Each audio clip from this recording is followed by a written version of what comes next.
मैं अमित तोमर स्वागत करता हूं आप सभी लोगों का आपके अपने YouTube चैनल आईएएस ज्योग्राफी बाबा पर, जहां पर 16 जून को होने वाली यूपीएससी की परीक्षा को ध्यान में रखते हुए भारत के भूगोल से संबंधित करंट अफेयर की एक सीरीज शुरू की गई है, जिसका पहला वीडियो आप लोगों ने कल लिया, यानी पहला एपिसोड कल। आज दूसरे एपिसोड पर हम लोगों की चर्चा होगी। इसी क्रम में यह चर्चा लगातार हम लोगों की लगभग चलती रहेगी एग्जाम तक, ताकि जितने ज्यादा से ज्यादा हो सके आप लोग करंट भारत के भूगोल से संबंधित जितने भी समसामयिक टॉपिक हैं उन पर चर्चा कर सकें हम लोग, और उससे कुछ आपको लाभ मिल सके। उम्मीद कर रहा हूं कि आप लोगों को कल जो हम लोगों ने एपिसोड 1 में जिन टॉपिक्स का डिस्कस किया था वह आपको अच्छा लगा होगा, आपको उससे लाभ मिला होगा और वह समझ भी आया होगा। यदि वीडियो आपको अच्छा लग रहा है, यदि आपको समझ में आ रहा है, तो वीडियो को लाइक और शेयर जरूर करिएगा। तो चलिए सबसे पहले अब हम शुरुआत करते हैं, आज के कौन कौन से टॉपिक हैं उन पर चर्चा करते हैं। आइए, आज का सबसे पहला टॉपिक है टम्पारा लेक। जी हाँ, टम्पारा लेक। अब ये टम्पारा लेक कहाँ है? यह टम्पारा लेक है उड़ीसा में, या कहे ओडिशा में। आप जब अपना एटलस खोलेंगे तो आपको यह उड़ीसा के मैप में हो सकता है दिखाई दे। यह चर्चा में है। अब चर्चा में क्यों है, आइए देखते हैं। तो सबसे पहला टॉपिक है हम लोगों का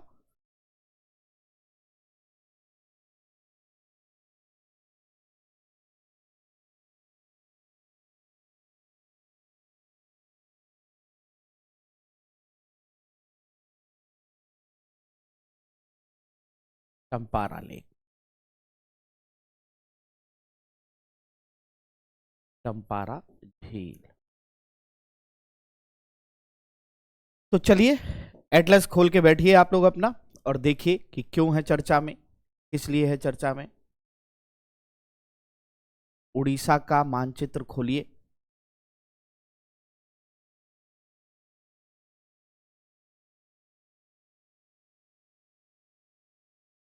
उड़ीसा का मानचित्र।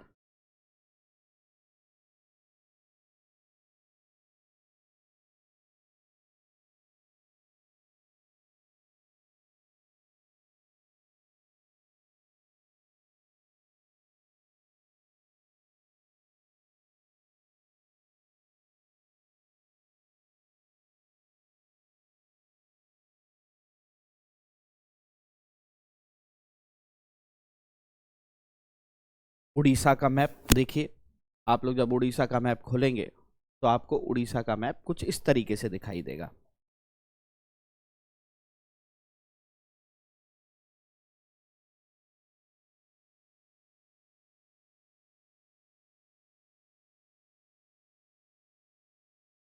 कुछ इस तरीके से आपको उड़ीसा का मैप दिखाई दे रहा होगा, लेकिन आप फिजिकल मैप भी खोलिएगा उसका, फिजिकल मैप भी और पॉलिटिकल मैप दोनों को देखिएगा बहुत ध्यान के साथ। तो आप क्या देख रहे हैं कि आपको कुछ इस तरीके से उड़ीसा राज्य दिखाई दे रहा है।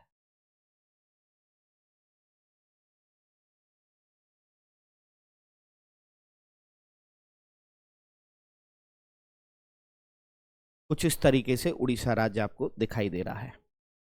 और यहां देखेंगे तो यहां एक नदी ऐसे करके बहती हुई आ रही है, और ये जा रही है, जिसका नाम है स्वर्ण रेखा नदी।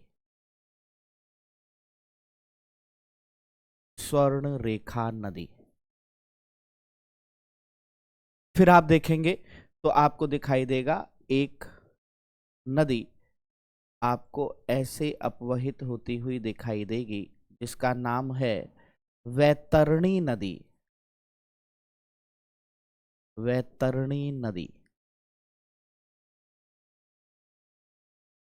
एक नदी आपको ऐसे बहती हुई दिखाई देगी इस तरीके से, और एक नदी ऐसे होती हुई आएगी और वो ऐसे आपको दिखाई देगी। इसका नाम है ब्राह्मणी नदी। हालांकि ये इसी में ही शामिल हो जाती, क्योंकि कई सारी शाखाएं ऐसे करके चली जाती हैं, ऐसे करके, ऐसे करके। और यह आपको दिखाई देगी महानदी नदी, महानदी नदी है, ये आपको दिखाई देगा। और यह जो पूरा तट आपको दिखाई दे रहा है, यह पूरा उड़ीसा के अंतर्गत, यह स्वर्ण रेखा नदी से महानदी नदी के बीच में यह तट कहलाता है उत्कल तट। उत्कल तट के नाम से इसको जाना जाता है। और यहीं ही आपको एक झील दिखाई देगी, एक झील दिखाई देगी जिसका नाम है चिल्का झील। यह है आपकी चिल्का झील।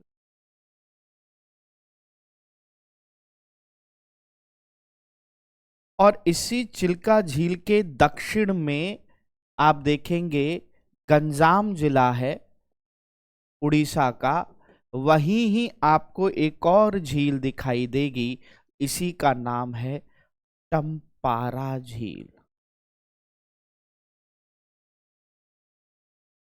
टम्पारा झील इसी का ही नाम है। अगर आप लोग ध्यान से एटलस देख रहे होंगे तो आपको दिखाई दे रहा होगा। फिर अगर आप लोग ध्यान से देखेंगे तो आप लोगों को दिखाई देगा वैतरणी और ब्राह्मणी नदी के मुहाने पर ऐसे करके यहां एक राष्ट्रीय उद्यान आपको दिखाई देगा जिसका नाम आपने खूब सुना है, यहां है, जिसका नाम है भीतरकनिका राष्ट्रीय उद्यान।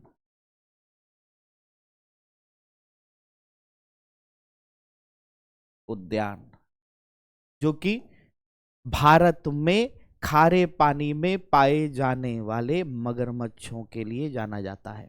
भीतरकनिका वन्यजीव, भीतरकनिका राष्ट्रीय उद्यान या वन्यजीव अभ्यारण्य था पहले, फिर राष्ट्रीय उद्यान की इसे मान्यता दे दी गई। फिर यहां आपको दिखाई देगा, यहां ये है आपका सागर माथा समुद्री अभ्यारण्य। ये है सागर माथा समुद्री अभ्यारण्य, इसका नाम भी खूब सुना होगा, समुद्री अभ्यारण्य, इसका नाम आपने खूब सुना होगा, सागरमाथा समुद्री अभ्यारण्य का। अब बात करते हैं, इस मुद्दे पर आते हैं। और अगर आप देखेंगे तो भीतरकनिका राष्ट्रीय उद्यान और सागरमाथा समुद्री अभ्यारण्य से ही ब्राह्मणी और वैतरणी नदी अपवहित होती हुई जा रही होंगी। हालांकि अगर आप लोगों को और भी देखना है तो यहां आपको दिखाई देगा एक और राष्ट्रीय उद्यान जिसका नाम है सिमलीपाल राष्ट्रीय उद्यान। सिमलीपाल राष्ट्रीय उद्यान,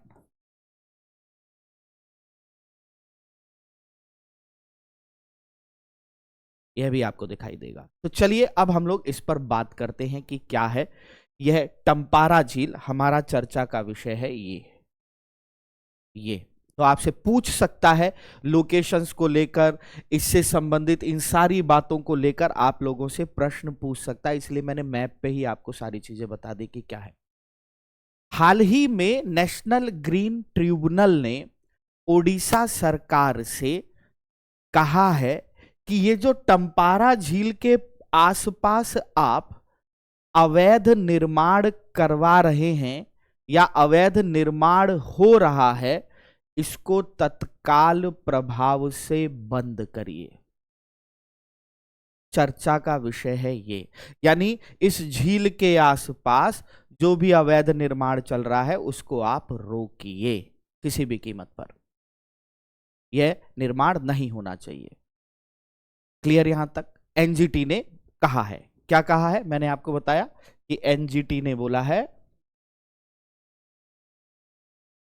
एनजीटी ने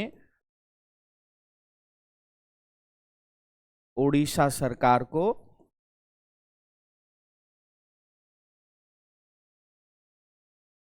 टम्पारा झील के समीपवर्ती क्षेत्रों में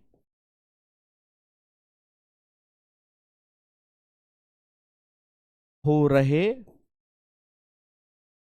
अवैध निर्माण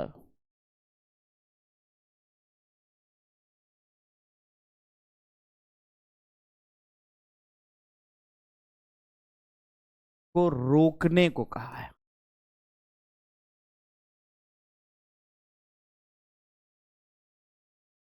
रोकने को कहा है। और यह टंपारा झील पड़ती कहाँ है? यह पड़ती है ओडिशा राज्य के सबसे दक्षिणी जिले गंजाम जिले में अवस्थित है। यह मीठे पानी की झील है जिसे वर्ष 2022 में ही, अभी हाल ही में ही, अंतरराष्ट्रीय स्तर की आर्द्रभूमि के रूप में दर्जा प्राप्त हुआ, यानी रामसर साइट के अंतर्गत शामिल है। यह मीठे पानी की झील है, ठीक है ना। क्या है ये? ओडिशा के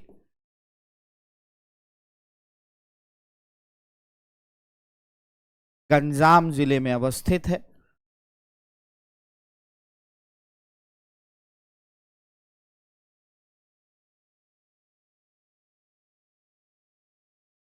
क्या है?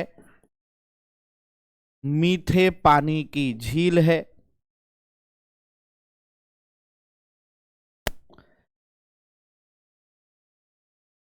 फिर क्या है?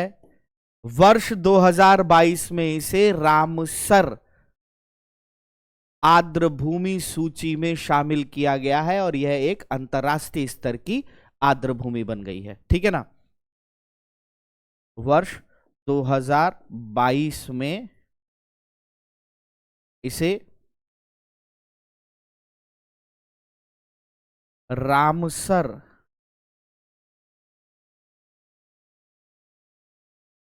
सूची में शामिल किया गया। अब अपने आप दिमाग लगा लीजिएगा कि हां, यानी ये अंतरराष्ट्रीय स्तर की आर्द्रभूमि है। चाहे तो लो, लिख भी ले रहा हूं।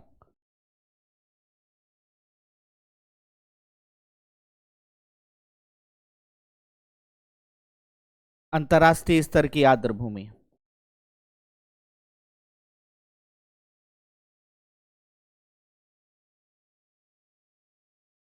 क्लियर?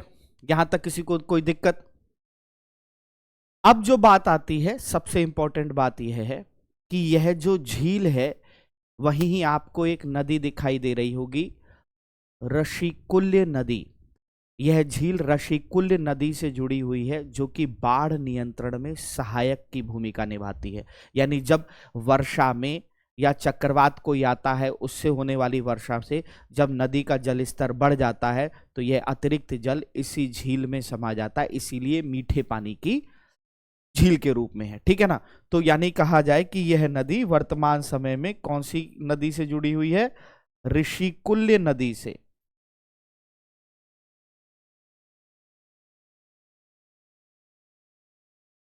ऋषिकुल्य नदी।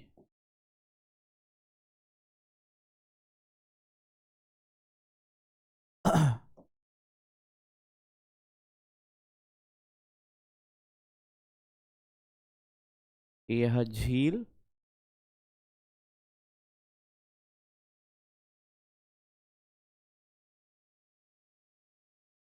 ऋषिकुल्य नदी से जुड़ी हुई है।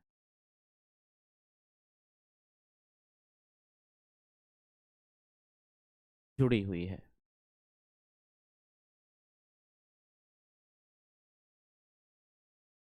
और यह बाढ़ नियंत्रण का काम करती है। अब देख लो कितने सारे आपको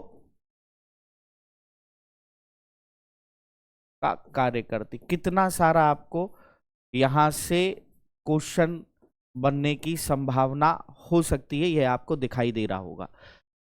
इतना ही नहीं, यह जो झील है, यह प्रवासी पक्षियों के लिए व अन्य जीवों के लिए एक संरक्षक क्षेत्र के रूप में भी कार्य करती है।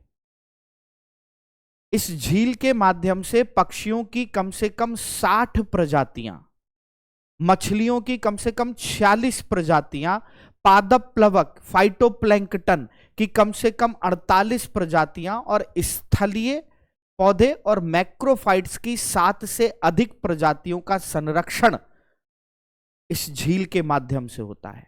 जी हां, इस झील के माध्यम से। क्लियर है यहां तक? यानी कहा जाए तो मैंने क्या बताया आपको यह झील संरक्षण देती है, संरक्षण देती है पक्षियों की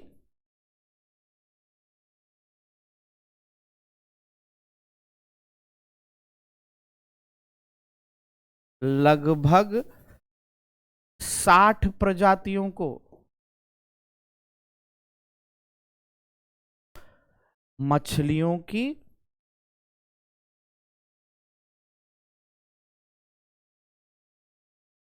अब सोचिए कितनी इंपॉर्टेंट झील होगी और इसके आसपास अवैध निर्माण हो रहा है। यह कितनी दिक्कत का विषय। एक तो अंतरराष्ट्रीय स्तर की आर्द्रभूमि इसे घोषित करा लिया गया, उसके बाद अवैध निर्माण कराओ, तो समस्या तो होगी ही होगी। 46 प्रजातियां पादप प्लवक,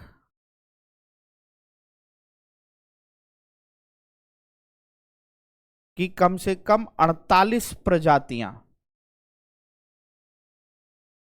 और स्थलीय पौधे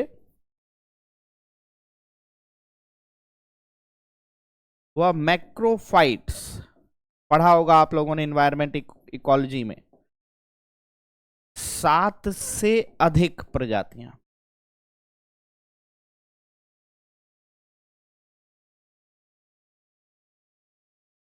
तो अब जरा सोचिए कि यह कितने बड़े स्तर पर संरक्षण स्थल के रूप में भी जानी जा रही है। तो इसका संरक्षण तो आवश्यक है ही है, यह याद रखिएगा। अब बात आती है कि क्या यह प्राकृतिक झील है? जी नहीं। तो क्या यह मानव निर्मित झील है? जी नहीं। लेकिन हां, मानव निर्मित एक तरीके से कह सकते हैं। कहना क्या चाह रहे हो सर? हुआ क्या, 1766 में, 1766 में ईस्ट इंडिया कंपनी और फ्रांसीसियों के मध्य, यहां जहां आज टंपारा झील है, यहां पर युद्ध हुआ और इस युद्ध में बड़े स्तर पर एक्सप्लोजिव यानी विस्फोटकों का प्रयोग किया गया, जिसकी वजह से, जिसके उपयोग से यहां पर एक बहुत बड़े गर्त का, एक गड्ढे का, एक डिप्रेशन का निर्माण हुआ, जिसमें वर्षा का जल और नदी का जल आके भरा और इसी ने ही एक झील का रूप ले लिया, जिसको नाम दिया गया टंपारा झील। आई होप क्लियर हो गया होगा यहां तक। सबसे इंपॉर्टेंट फैक्ट, 1766 में वर्ष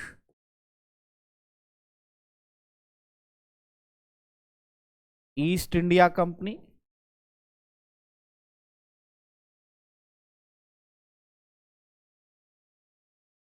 व फ्रांसीसियों के मध्य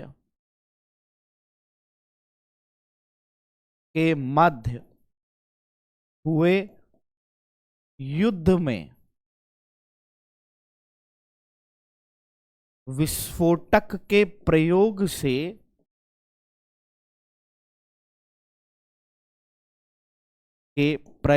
से यहां गर्त का निर्माण हुआ। डिप्रेशन या गड्ढे का, है ना, का निर्माण हुआ, जिसे आज टंपारा झील के नाम से जाना जा रहा है।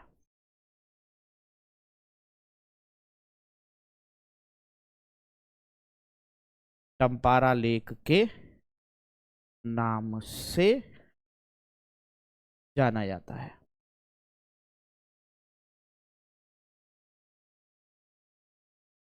आई होप यहां तक क्लियर हो गया होगा टंपारा झील क्या है, इस पर एक बढ़िया सी चर्चा मैंने आपको बता दी क्यों चर्चा में है, इससे संबंधित चीजों को भी मैंने आप लोगों को बता दिया कि क्या है। चलिए अब हम लोग बात करते हैं अपने नेक्स्ट टॉपिक की, और नेक्स्ट टॉपिक है एशिया के सबसे बड़े ट्यूलिप गार्डन की। जी हां, एशिया के सबसे बड़े ट्यूलिप गार्डन की, और यह ट्यूलिप गार्डन मौजूद है कश्मीर के श्रीनगर में डल झील के पास। जी हां, इसीलिए यह चर्चा में है। हाल ही में लंदन के वर्ल्ड बुक ऑफ रिकॉर्ड में इस ट्यूलिप गार्डन को शामिल किया गया, जो कि एशिया के सबसे बड़े ट्यूलिप गार्डन के रूप में है, जहां ट्यूलिप के फूलों की 68 से भी अधिक उपजातियां यहां पाई जाती हैं। यह कश्मीर के श्रीनगर में एक जगह है सिराज बाग, और यह सिराज बाग डल झील के ही समीप है। उसी डल झील से संलग्न है यह ट्यूलिप गार्डन। तो यह बहुत फेमस है और कश्मीर को लेकर है, तो आप समझ लाइए कि वैसे भी यह इंपॉर्टेंट होने वाला है। Tulip garden of Kashmir.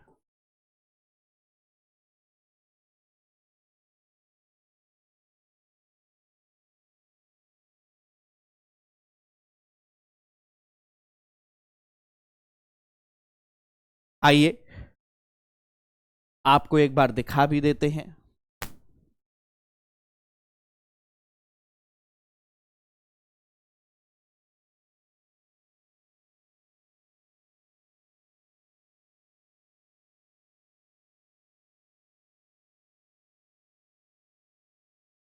यह देखिए, पहाड़ियों से घिरा हुआ डल झील के समीप, अगर आप में से कई लोग गए होंगे तो जस्ट उसी से लगा हुआ है। डल झील से वाटर स्कीइंग करते हुए जाइए तो आपको दिखाई देगा, दिखाई देगा निश्चित रूप से, यही ही है, ये है। और इसी को ही लंदन वर्ल्ड बुक रिकॉर्ड में शामिल किया गया है, और यह एशिया का सबसे बड़ा ट्यूलिप गार्डन बन गया है। ठीक है ना। तो कहां है अब स्थिति, लोकेशन की बात करें तो कहां है?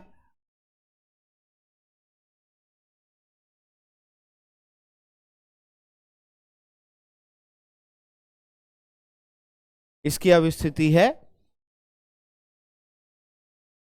श्रीनगर में सिराज बाग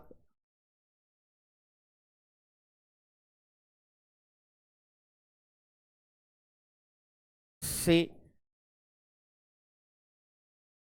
या सिराग बाग बाग के समीप डल झील, डल झील का नाम तो सुना ही होगा, से संलग्न है।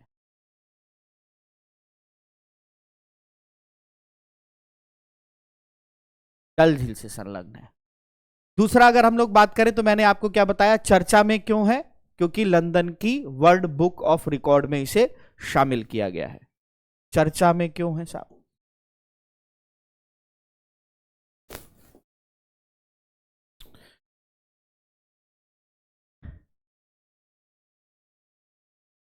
लंदन की वर्ल्ड बुक रिकॉर्ड में शामिल। क्या हो गया है ऐसा? तो एशिया का सबसे बड़ा, एशिया का सबसे बड़ा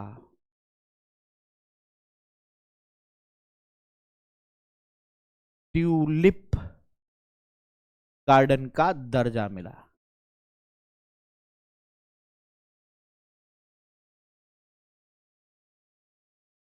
की मान्यता मिली। इसलिए यह क्या है, चर्चा में है। क्लियर है यहां तक? यहां पर 68 से भी अधिक, इस ट्यूलिप गार्डन में 68 से अधिक उपजाति प्राप्त होती हैं। किसकी? ट्यूलिप की। ट्यूलिप के फूल की। अब अगर हम लोग इसके एग्जैक्ट लोकेशन के बारे में बात करें तो लगभग 5,600 फीट की ऊंचाई पर जबरवान पर्वत की तलहटी पर अवस्थित यह एशिया का सबसे बड़ा ट्यूलिप गार्डन है। जी हां, जबरवान पर्वत श्रृंखला के तलहटी पर समुद्र तल से लगभग 5,600 फीट की ऊंचाई पर जबरवान पर्वत श्रेणी या जबरवान पर्वत श्रृंखला के तलहटी पर अवस्थित यह एशिया का सबसे बड़ा ट्यूलिप गार्डन है।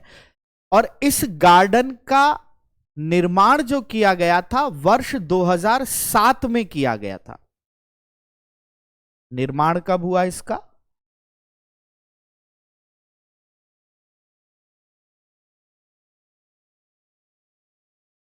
निर्माण किया वर्ष 2007 में।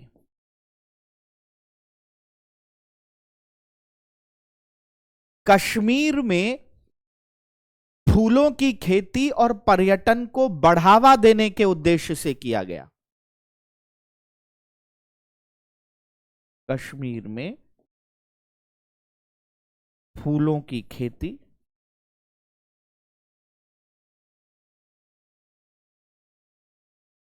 व पर्यटन को बढ़ावा देने के उद्देश्य से।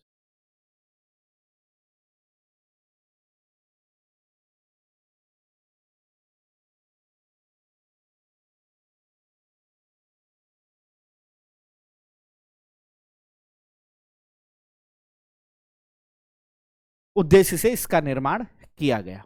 कहां है एग्जैक्ट लोकेशन? मैंने आपको बताया, जबरवान पहाड़ियों के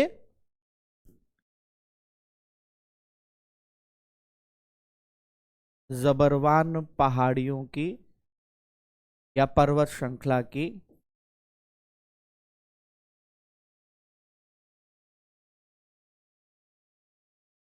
तलहटी पर अवस्थित।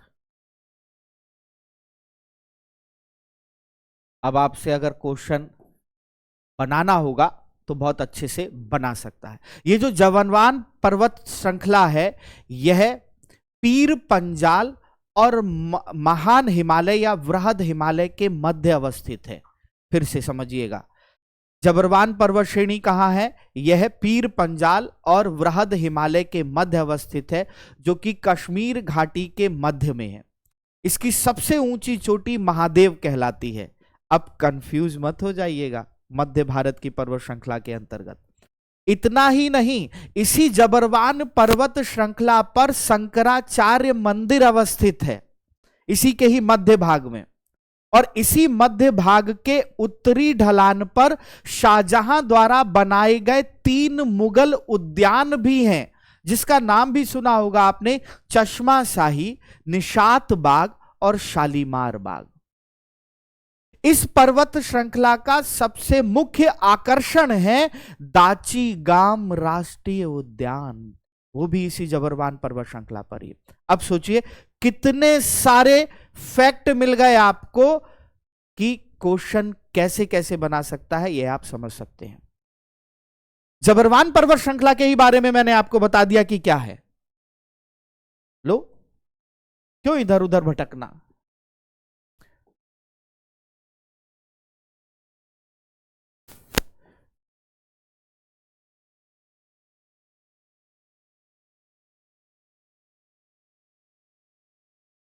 पहले मैं आपको दिखा देता हूं, अगर मिल जाए तो।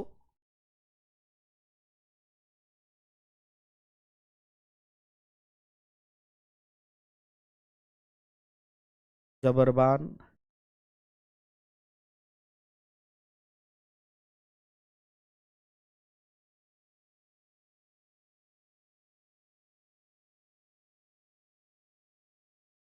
On map.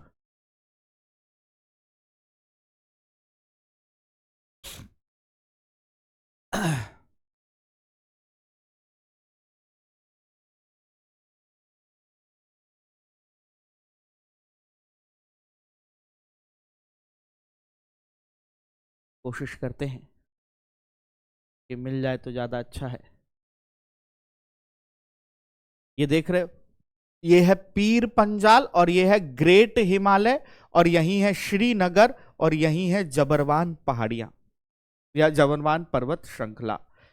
मैप पे देखोगे तो ऐसे करके दिखाई देगा, देखो जबरवान रेंज, ताचीगाम नेशनल पार्क दिखाई दे रहा है, देखना ये देखो।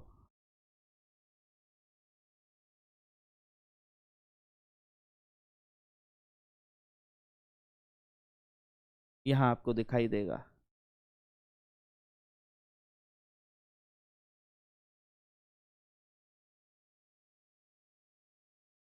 कोशिश तो मेरी यही है मिल जाए, लेकिन नहीं मिला, कोई बात नहीं। अगर आप देखोगे तो आपको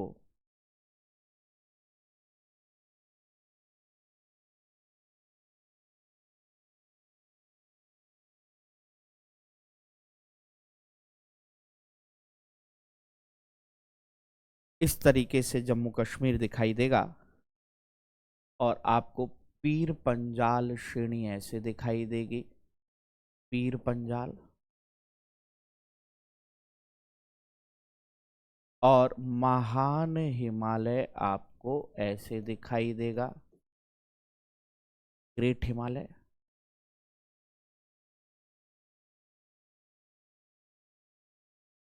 और यहीं ही आपको एक प्रमुख नगर दिखाई देगा, श्रीनगर। और यहाँ एक झील दिखाई देगी, डल झील। और यहीं ही आपको एक पर्वत श्रृंखला दिखाई देगी ऐसे के, जिसका नाम है जबरवान पर्वत श्रृंखला। जबरवान पर्वत श्रृंखला ये आपको दिखाई देगी यही ही। तो जबरवान पर्वत श्रृंखला जो है पीर पंजाल और महान हिमालय के मध्य अवस्थित है। यह है पीर पंजाल व महान हिमालय के मध्य अवस्थित है।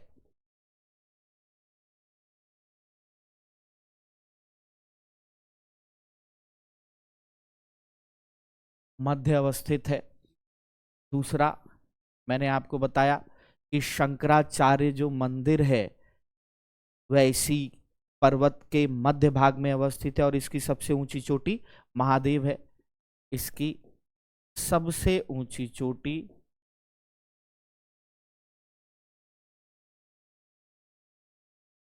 ऊंची चोटी महादेव है। महादेव है। इसके मध्य भाग पर पर शंकराचार्य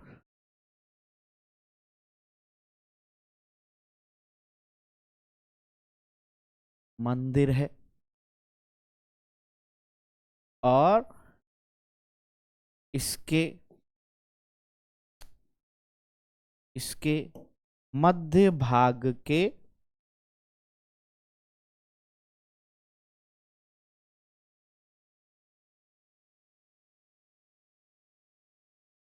मध्य भाग के उत्तरी ढलान पर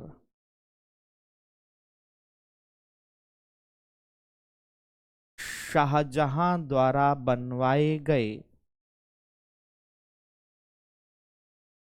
द्वारा बनवाए गए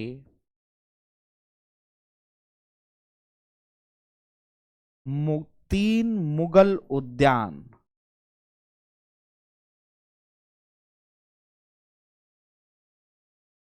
तीन मुगल उद्यान कौन कौन से? चश्मा शाही, निशात बाग और शालीमार बाग।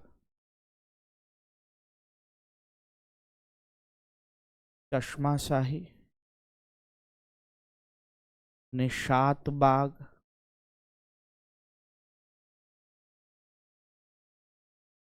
व शालीमार बाग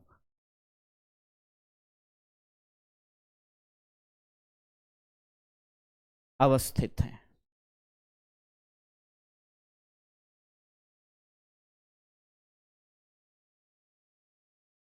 अवस्थित हैं।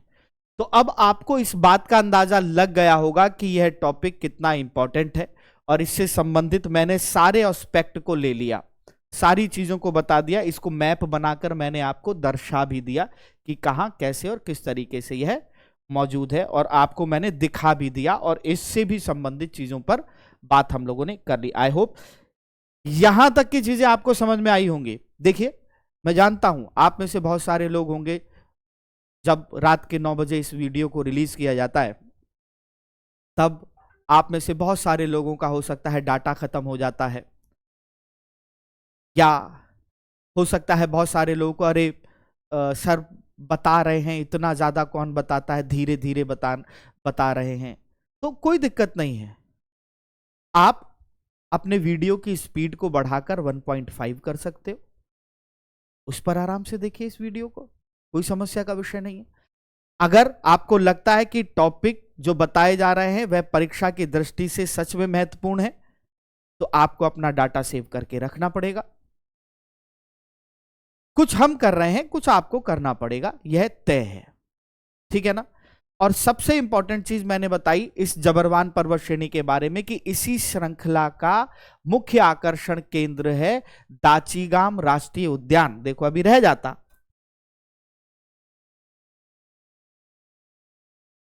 इस श्रृंखला का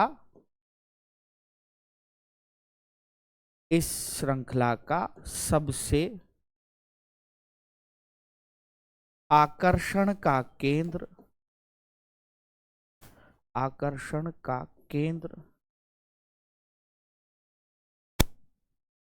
दाचीगाम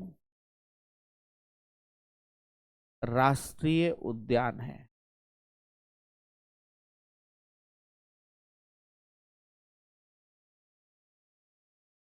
दाचीगाम राष्ट्रीय उद्यान है।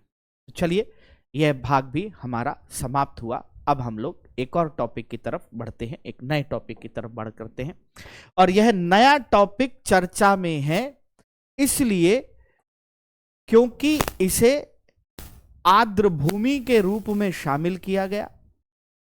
यह इस राज्य की सबसे पहली और एकमात्र आर्द्र भूमि है जो कि वर्तमान समय में सूख रही है, जल स्तर बहुत कम हो रहा है और यह मृत घोषित होने वाली है। यानी अगर ऐसे ही यह सूखती रही तो बहुत जल्द ही यह झील समाप्त हो जाएगी। और 2 दिन पहले इसी झील के ऊपर एक आर्टिकल भी आया जिसका नाम है कंवर झील। जी हां, बिहार राज्य के बेगूसराय में अवस्थित कंवर झील बिहार राज्य की एकमात्र अंतर्राष्ट्रीय स्तर की आर्द्र भूमि है, एकमात्र। समझ में आया आपको? जिसे देखा जाए तो यहां पर इस झील के समीपवर्ती क्षेत्रों में मानवीय हस्तक्षेप के कारण इस झील का सूखना हो रहा है और भविष्य में इसके नष्ट होने की संभावना है। इस झील को स्थानीय नाम पर या कहा जाए स्थानीय स्तर पर कंवरताल झील के नाम से जाना जाता है। तो आइए चर्चा करते हैं इस कंवर झील पर।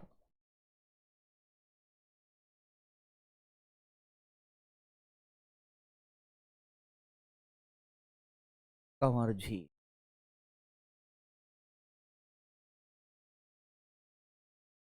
कंवर लेक।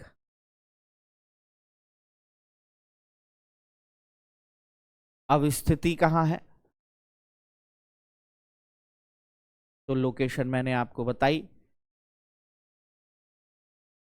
बिहार के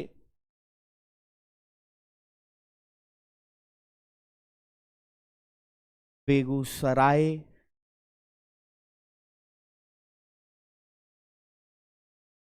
जिले में।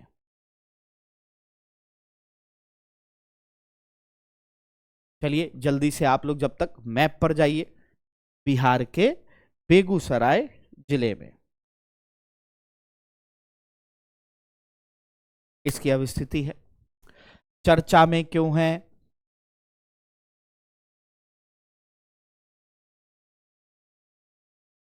चर्चा में रहने का कारण यह है, जल की कमी से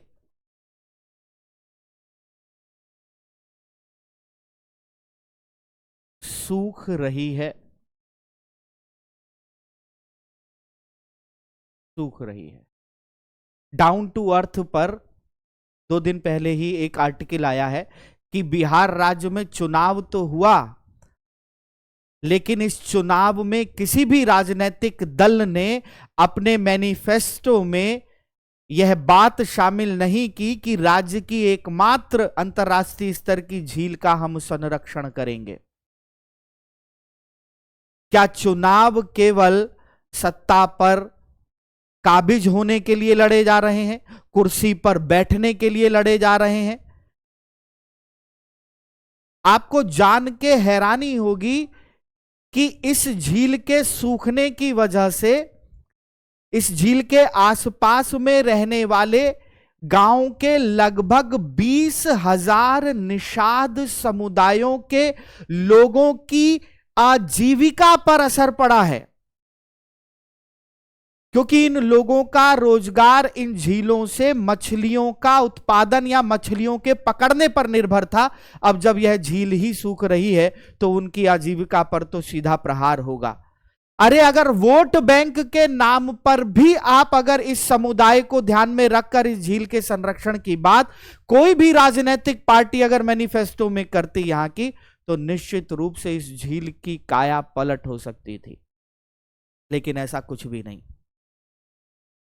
भारत में चुनाव जनता के लाभ या जनता की सहूलियत या जनता को उनके हक या जीने के अधिकार, आजीविका के अधिकार को ध्यान में रखकर नहीं लड़ा जाता, बल्कि भारत में चुनाव लड़ा जाता है पावर को पाने के लिए।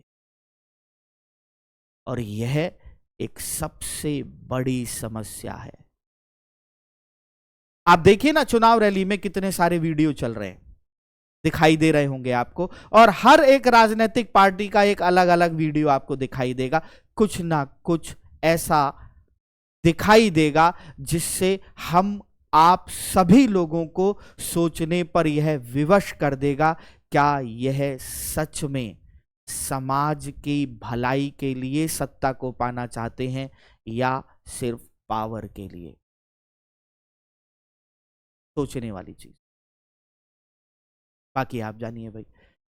आपको जान के हैरानी होगी कि यह कंवर झील एशिया की सबसे बड़ी मीठे पानी की गोखुर झील है, ऑक्सबो लेक है, एशिया की सबसे बड़ी मीठे पानी की। और इस ऑक्सबो लेक का निर्माण हुआ है गंगा की सहायक नदी गंडक नदी के विसर्पण से।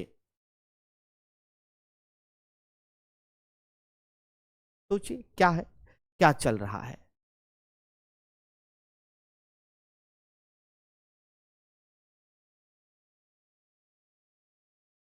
आगे अगर हम लोग बात करें, इसे स्थानीय भाषा में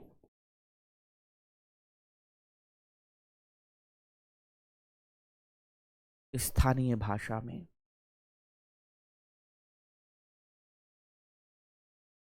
कंवरताल झील के नाम से जाना जाता है।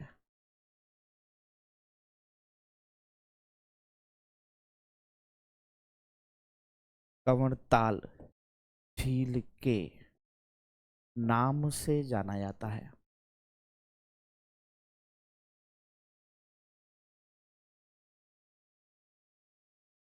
जाना जाता है। यह है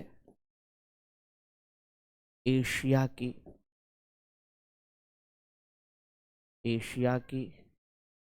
सबसे बड़ी मीठे पानी की ओखुर झील है, ऑक्सबो लेक।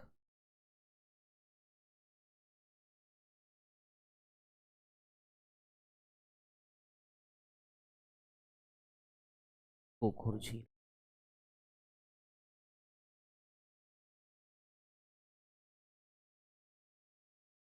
इस झील का निर्माण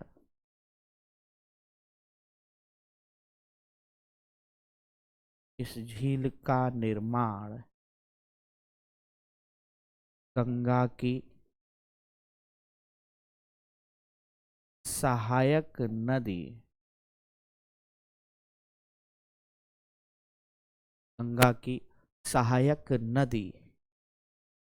गंडक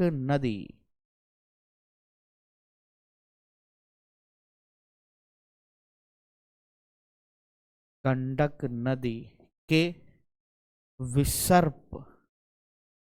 विसर्पण से हुआ।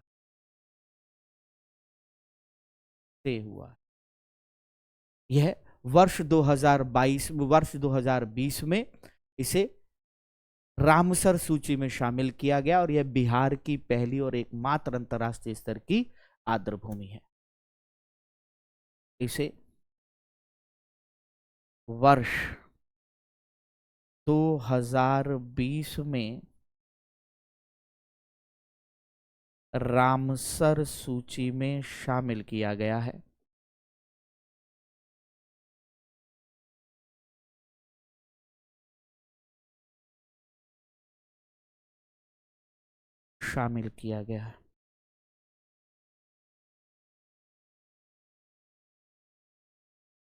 यह बिहार की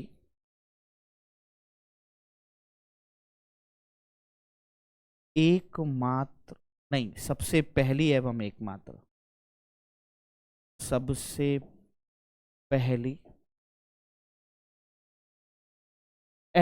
एकमात्र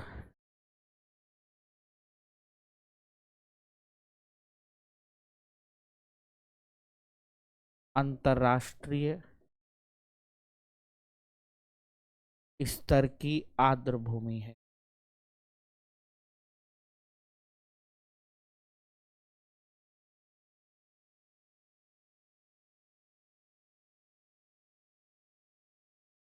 अंतर्राष्ट्रीय स्तर की आर्द्रभूमि।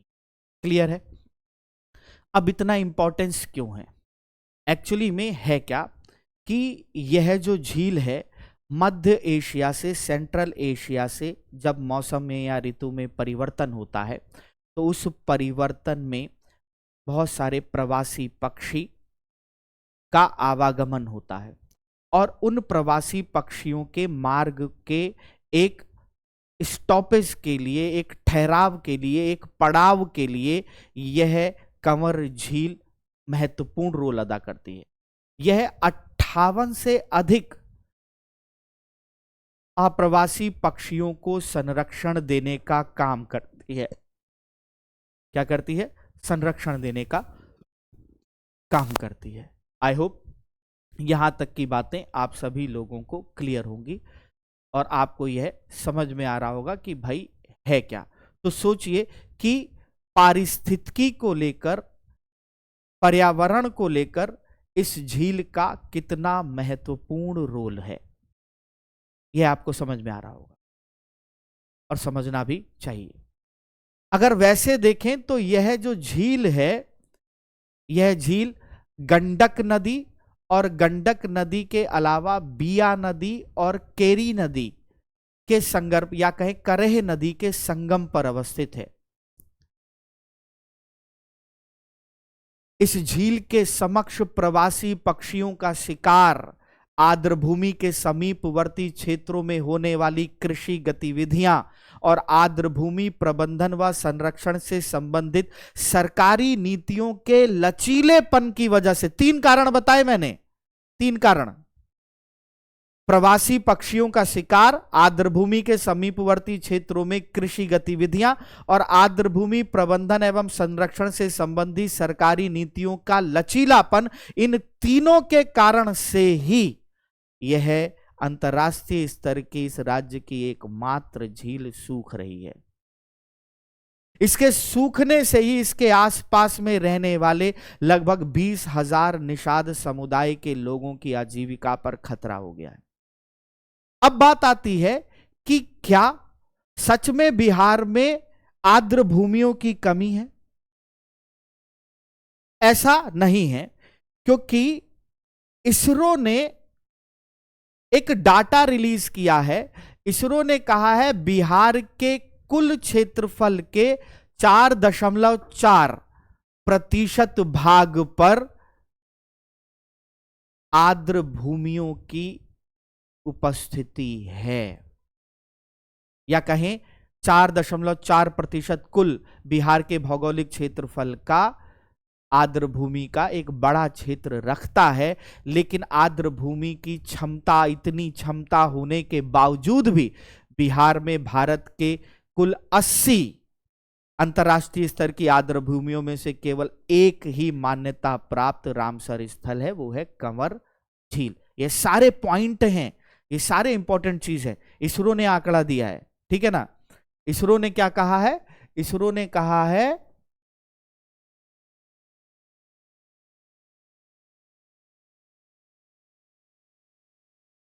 इसरो के अनुसार बिहार के कुल क्षेत्रफल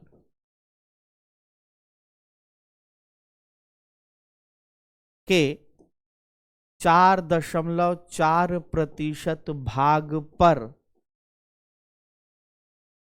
आर्द्र भूमि का विस्तार है।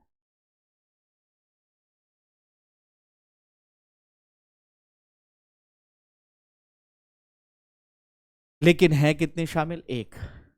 तो यह 3 महत्वपूर्ण टॉपिक लेकर आया इंडियन ज्योग्राफी के संबंध में, करंट अफेयर से जुड़े हुए। कैसे लगा यह वीडियो? आपको पसंद आया या नहीं, यह बताइएगा। अगर वीडियो पसंद आया है, पढ़ाया हुआ समझ में आया है, अच्छा लग रहा है, तो वीडियो को लाइक और शेयर जरूर करिएगा। और अगर लगे कि नहीं धीमा है, तो वीडियो की स्पीड बढ़ा लीजिएगा। तो मिलते हैं हम लोग अपने नेक्स्ट एपिसोड में इस श्रृंखला के अंतर्गत। तब तक अपना ध्यान रखिए। बहुत बहुत धन्यवाद।